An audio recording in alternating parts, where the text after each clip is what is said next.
Hey everyone, it's HJ Dutton at Horrific Scribes. I wanted to make this video because it's something that's been on my mind recently, especially with the work we've been doing on the Extremely Weird Splatter project, and that is, can extreme horror be quiet?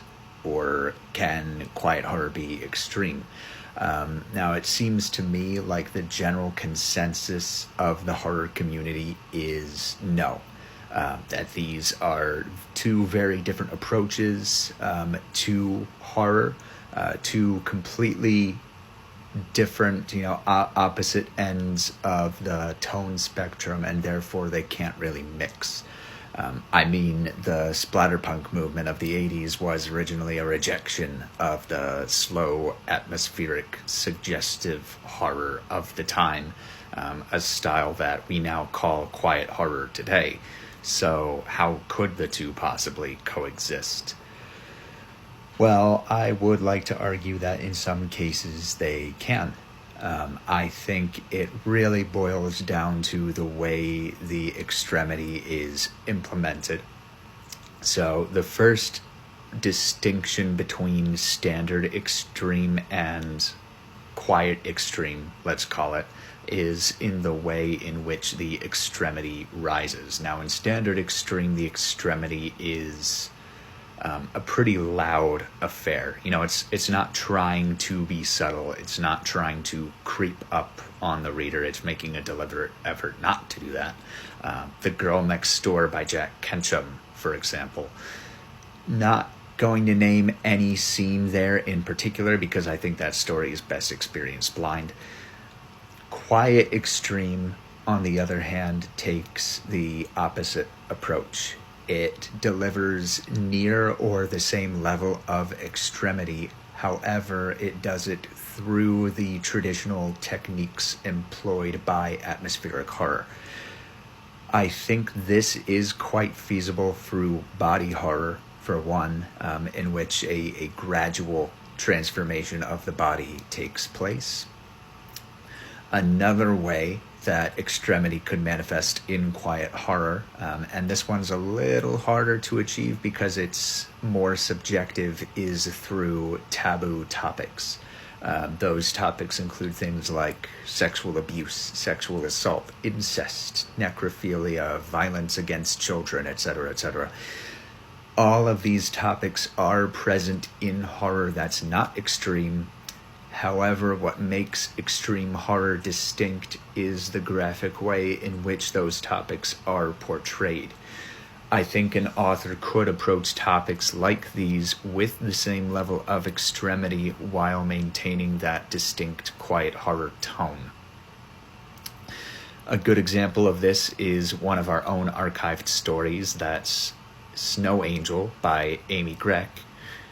This one follows a married couple whose daughter suffers from severe cerebral palsy, so much so to the point that her life is effectively a living hell. She's incapacitated, she's socially isolated, she's deprived of most of the daily hurdles and pleasures that make life living.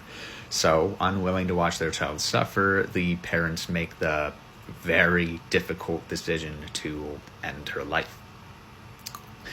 This story is bloodless. There's no gore, there's no graphic abuse, and yet it still feels extreme. And that's because it ventures into territory that standard quiet horror never ever would, i.e. murdering a disabled child. The third way that I think the extreme could manifest within an otherwise quiet horror story is through aftermaths. Usually in extreme horror, the violence is something that the reader witnesses firsthand. You are thrust into the moment of torture or violation. This is something that quiet horror does very differently. Instead of showing you the violence outright, it utilizes implication. So either the character is off-screened, for lack of a better word, or another character stumbles upon the scene of the crime. This implication is often coupled with suggestions of brutality rather than descriptions of it.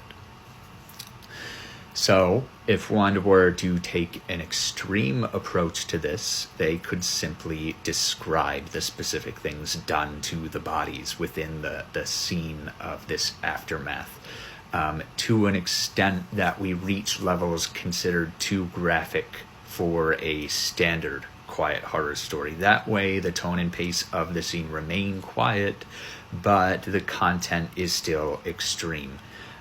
Whether or not any of these approaches could actually work in practice really depends on how well the author walks the very, very wobbly tightrope between quiet and extreme. Because if you don't, you are going to run the risk of alienating both of your audiences. The quiet horror fans are going to think that you went too far, you jumped the shark, you ruined the subtle buildup of tension, and the extreme horror fans are going to think that you didn't go far enough, that you were blue-balling them, that you withheld too much. So, in short, I do think a story like this, a combination of quiet horror and extreme horror, can be pulled off, and it can be done effectively.